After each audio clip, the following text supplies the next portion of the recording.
রোজ রোজ একই রকমভাবে রুটি পরোটা খেতে ইচ্ছে না করলে এই নতুন ধরনের পুরভরা পরোটাটা একদিন বানিয়ে দেখতে পারো। এই রেসিপিটা খেতে যতটা সুস্বাদু, তৈরি করে নেওয়া তার থেকেও অনেক বেশি সহজ।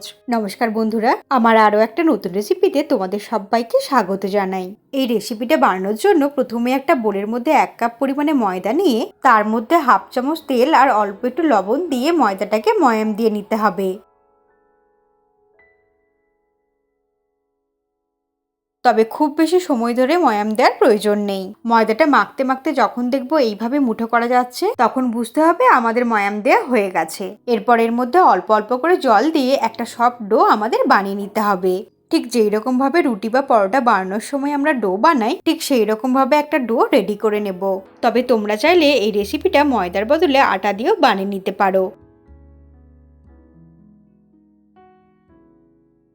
হালকা হাতে অল্প অল্প করে জল দিয়ে একটু নরম করে মেখে নিচ্ছি। তবে ডোটা খুব বেশি নরমও হবে না, আবার খুব শক্তও হবে না।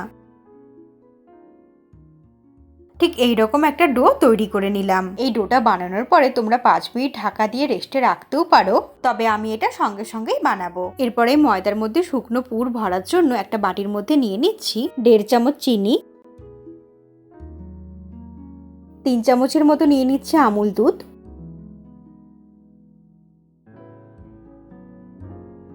আর এর সঙ্গে দিয়ে দিচ্ছি 2 চামচ তিল। তিলটা হাতের কাছে থাকলে অবশ্যই ব্যবহার করো, আর না থাকলে নাও ব্যবহার করতে পারো। শুকনো উপকরণগুলোকে খুব ভালো করে মিশিয়ে নিচ্ছি। সমস্ত কিছু খুব ভালো করে মেশানো হয়ে গেছে। এরপরে এই ডোটা থেকে একটু বড় বড় করে 4টে লেচি কেটে নেব। এই রেসিপিটা যেমন ঝটপট বানিয়ে নেওয়া যায়, সেরকমই একদম কম উপকরণ দিয়ে খেতেও ভীষণ সুস্বাদু হয়। সকালের ব্রেকফাস্টেই বলো বা বিকালের টিফিনেও এটা বানিয়ে নিতে পারো। ডোটা থেকে 4টে লেচি কেটে নিলাম। এরপর এখান থেকে একটা লেচি নিয়ে হাতের মধ্যে গোল গোল করে ঘুরিয়ে তারপর চ্যাপ্টা করে নেব। সবগুলো একইভাবে প্রথমে বানিয়ে নেব।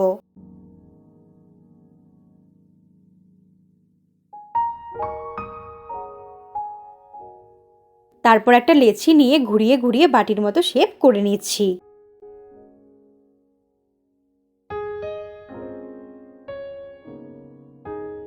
ঠিক এইরকম ভাবে একটু ঘুরিয়ে ঘুরিয়ে শেপ দিয়ে নিলাম। এরপরে চিনি, আমুল দুধ আর তিলের ওই মিশ্রণটা থেকে 1.5 চামচ এর মধ্যে নিয়ে নেব।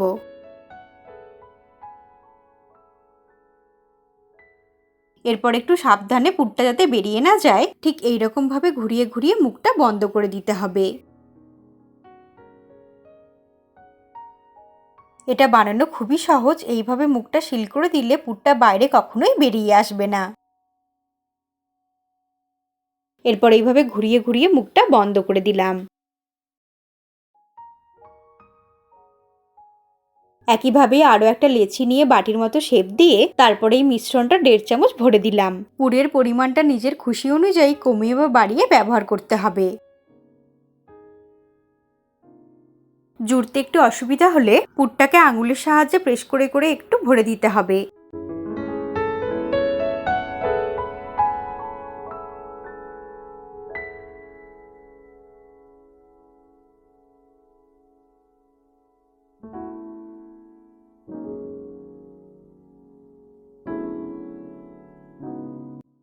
এইভাবে দুটো বানানো হয়ে গেল। বাকিগুলো একই পদ্ধতিতে বানিয়ে নিলাম।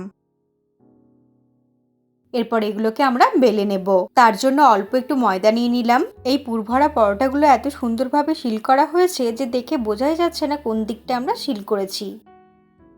এরপর বেলনের সাহায্যে ছোট ছোট করে হালকা হাতে একটু বেলে নেব। তোমরা চাইলে আরো একটু বড় করেও বেলতে পারো, তবে আমি একটু ছোট করেই বেলে নিচ্ছি। এইভাবে ঘুরিয়ে ঘুরিয়ে সব দিকটা একটু ভালো মতো বেলে নিলাম। আমার মতো করে ঠিক এইভাবে বানালে পুরটা কিন্তু বাইরে বেরিয়ে আসার ভয় থাকবে না। খুব সুন্দরভাবে একটা পরোটা তৈরি করে ফেললাম। একইভাবে অল্প একটু শুকনো ময়দা দিয়ে উল্টে পাল্টে আরও একটা পরোটা বেলে নিচ্ছি। একইভাবে সবকটা পরোটা বেলে নিচ্ছি, তাহলে ভাজতে সুবিধা হবে। 4টে পরোটা বেলে নিলাম। এরপর এগুলো ভাজার জন্য একটা প্যান গরম করে নিয়ে নেব কিছুটা পরিমাণে সাদা তেল। তেলটা ভালো মতো গরম হয়ে গেলে ফ্লেমটাকে মিডিয়ামে করে দিয়ে দেবো দুটো বেলে নেওয়া পরোটা। প্যানটা যদি একটু বড় হয় তাহলে 4টে পরোটা একসাথেই তোমরা ভেজে নিতে পারো। আমি এখানে একটু বেশি পরিমাণেই তেল দিয়েছি যাতে 4টে পরোটাই এই তেলের মধ্যেই ভেজে নিতে পারি। পরোটাগুলোর ওপরের দিকটা এইভাবে একটু গরম তেল দিয়ে দিচ্ছি যাতে পরোটাগুলো খুব সুন্দরভাবে ভাজা হয় আর ফুলে ওঠে।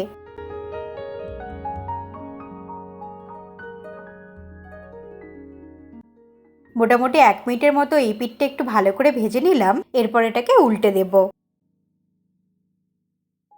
উল্টে দিয়ে এই দিকটাতেও 1 মিনিট হতে দেব।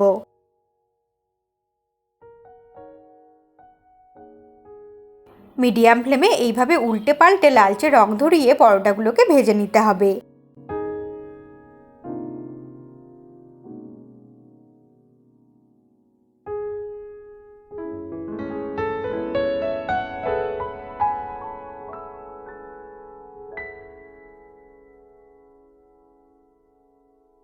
উল্টে পাল্টে মোটামুটি মিনিট 2-3 মতো পরোটাগুলোকে ভেজে নিলাম। এখন এগুলোকে তেল থেকে ছেঁকে তুলে নিচ্ছি। এরপর ওই তেলের মধ্যে দিয়ে দেব আরও একটা বেলে নেওয়া পরোটা। আমি প্রথমে 2টো করে ভাজলাম, তারপর একটা করে ভেজে নিচ্ছি। তোমরা কিন্তু তোমাদের সুবিধা মতো করে পরোটাগুলোকে ভেজে নেবে।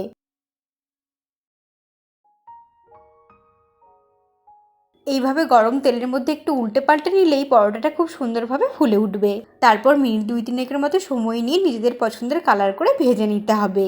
সমস্ত পুরভরা পরোটাগুলো খুব সহজভাবেই তৈরি হয়ে গেল। আমি আমার চ্যানেলে এইরকমই সহজভাবে তৈরি নতুন নতুন রেসিপি দিয়ে থাকি। রেসিপিটা ভালো লাগলে লাইক করে দিও আর চ্যানেলটাকে সাবস্ক্রাইব করে তোমরা আমার পাশেই থেকো। তোমরা ভালো থেকো আর সুস্থ থেকো। তোমাদের সঙ্গে আবার আমার দেখা হবে নতুন ধরনের কোনো রেসিপির সঙ্গে।